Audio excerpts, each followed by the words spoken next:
Sara alikuwa anampatia Abrahamu huyu mwanamke juu amkamate. Alikuwa ni mjakazi yake, alikuwa iko na uwezo yote juu yake, na alikuwa anajua watoto wenye Ajiri atazala kutoka Abrahamu patakuwa ni watoto yake, hawatakuwa watoto wa Ajiri bali ni watoto wa nani?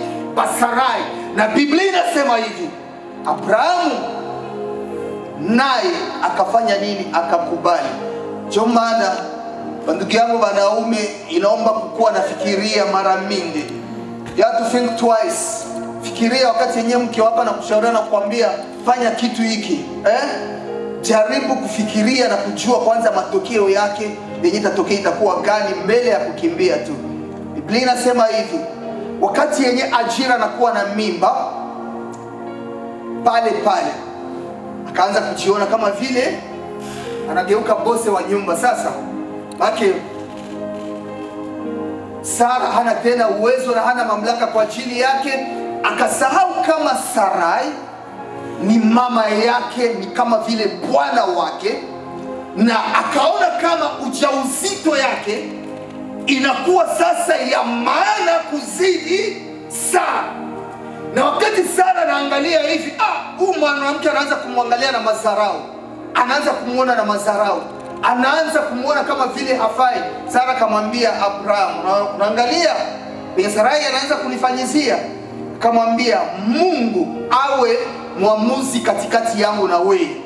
Abraham akamwambia, sasa wewe ndio nipatie huyu mwanamke mkichakazi, yeye ni kichakazi yako, nilifanya mwenyewe, wewe uliniambia. Kaambia uko na mamlaka juu yake, mfanye jinsi wewe pekee unataka, muamuru akutii kama vile alivyokuwa akikutii. Biblia inasema pale ndani ya Kiswahili ingine, Sarai alikatala kwanza kumtendea, sherti kukubaliana.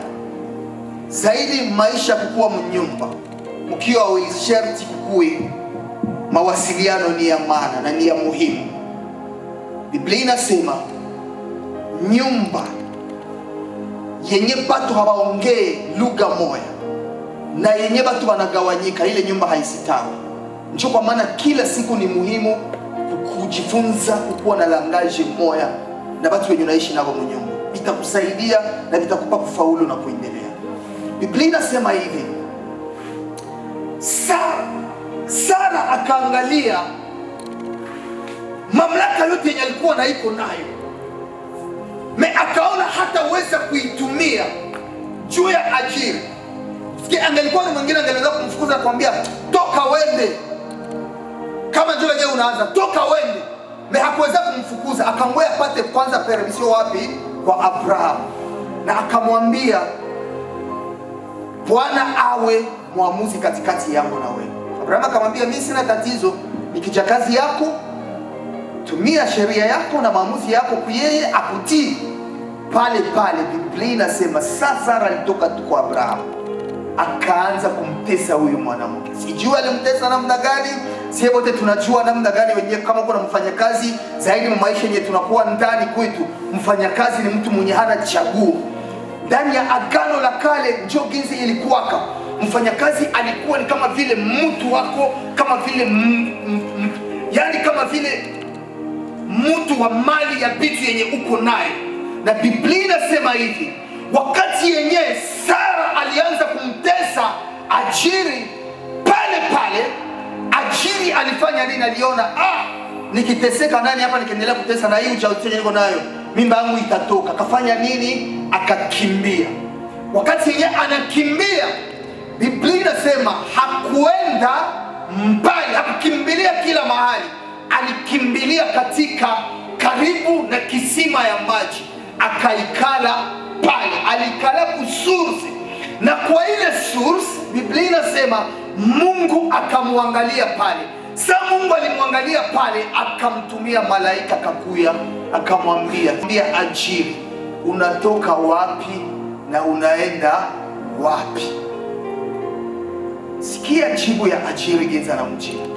Akamwambia hivi, nimekimbia mama yangu, nimekimbia bwana wangu Sarai, nimekimbia kutoka nyumba yake, na nimeona nikamate njia niende wapi? niende Shur. Shur ilikuwa ni mwingine, ilikuwa ni vile kama vile tuko hapa unasema ngoja nikamate njia niende wapi? Nikamate niende Utah. Kwa sababu kitoka hapa unakimbia vile niko hapa karibu ni Utah, ukishatoka Utah njoo unaendelea. Naye alikuwa katikati. Hayafika Shur na hayatoka mbali na nani? Na mwingine ya Sarai. Malaika anamwambia unatoka wapi na unaenda wapi? Akasema mimi nakimbia. Mambo yenye alisema ya kusema kama nilikimbia hakuweza kutafsiri na kusema nini yenye inamkimbiza. Bwana wetu asifiwe sana. Amen. Haleluya. Mimi nataka tujifunze kwanza hapa. Nini yenye inaacha kwanza Ajiri anakimbia? Kwa sababu alifanya nini? Alimdharau nani? Alimdharau Sarai. Bwana wetu asifiwe sana. Jamani, tukue waangalifu sana. Tunaweza ishi matokeo mabaya ya maamuzi yenye siye peke tunaweza kuwa tuko tunakamata. Ajiri ni kweli alikuwa mjamzito na Sarai alikuwa anamuona. Sarai haiko juu alimchukia Ajiri, hapana. Kitu moja tu yenye iliacha Sarai anamtesa ni kwa sababu ya madharau yenye Ajiri alianza kumuonesha. Kwa maana jamani, maisha kukana na madharau. Hapana kudharau kila mtu, na zaidi ule mwenyewe unajua kama iko na uwezo na mamlaka kwa ajili yako. Jifunze kutii na ujifunze kunyenyekea. Jamani, tujifunze kunyenyekea mu maisha. Kunyenyekea ni jambo la muhimu ndani ya maisha yetu kama tunataka tuinuliwe wala tupande ngazi. Hata kwa kazi zetu kwenye tunakuwa kama hauko mfanyakazi wa kujishusha na kunyenyekea, ni kigumu kusema sema atakupandisha promotion baba Patrick. Biblia inasema hivi sasa. Ajiri akamjibu malaika na kusema nimekimbia bwana wangu Sarai. Kwa nini anakimbia? Juu ya nini? Juu ya matendo yenyewe peke alikuwa anamfanyizia yenye Sarai alishindwa kuvumilia. Haiko kila mtu njoo mwenye anaweza kutuvumilia katika udhaifu yenye tuko ndani. Njoo kwa maana wakati mwingine ni mzuri tujifunze kutii na kujua wapi kwenye tuko na taratibu na sheria za basi kwenye tuko juu zitupatie kufaulu na kuendelea siku za mbele. Kuko watu wa mingi wenye alishafika tu unaangalia ulishafika, ulishaanza tumika, ulishaanza pata pesa kidogo, unapanda mabega, unatafuta. Ile ni kulewa mimba. Kwa hiyo mimba yenye uko nayo inaweza kuwa ni mimba ya kusema nitafanya jambo fulani mu maisha. Inaweza kuwa ni mimba ya kusema kama mimi napenda nisale kitu fulani mu maisha miaka yenye iko mbele. Mama, jifunze kunyenyekea, mimba ile isikuleweshe. Juu ikikulewesha batakufukuza na hauya zala mimba yenye uko nayo. Mbele ni faulu, niendelee nifike kwa hiki kitu fulani. Mimba yake inaweza kukua ni mpango yenye uko nayo kusema nitajenga nyumba mahali fulani, nitafanya kitu hii fulani, bila kujifunza kutembea na kutii sheria zile, ile mimba haitazaliwa. Haleluya watu ya Mungu. Amen. Haleluya. Haleluya. Amen. Mimba isikuleweshe. Kwa sababu ikikulewesha tu utaiangalia, lakini matokeo yenye itakupata baadaye itakuwa nguvu, itaacha bana kufukuza na unaanza kuhangaika. Biblia inasema Ajiri akaanza kuhangaika. Na Shuri yenye iko mbele yake, mji yenye alikuwa iko naangalia, alikuwa hayaifika ndani. Yule anaikala. Kitu moja tu yenye limpendea ni kwa sababu hakukimbilia kila mahali, bali alikimchagua kufanya nini? Kukimbia, na akajifiza tena kukisima. Na kukisima pale, na Mungu akamwambia nini? Ajiri, rudia wapi? Rudia tena kwa Sara. Bwana wetu asifiwe sana. Haleluya. Biblia inasema Mungu akamwambia rudia tena kwa Sara. Kila mara yenye utatoka mahali mfasi kwenye Mungu alikutia kusema uanze kwanza, ungojee muda yako ifike. Ukitoka mapema na muda yako haiyafika, kuna matokeo yake.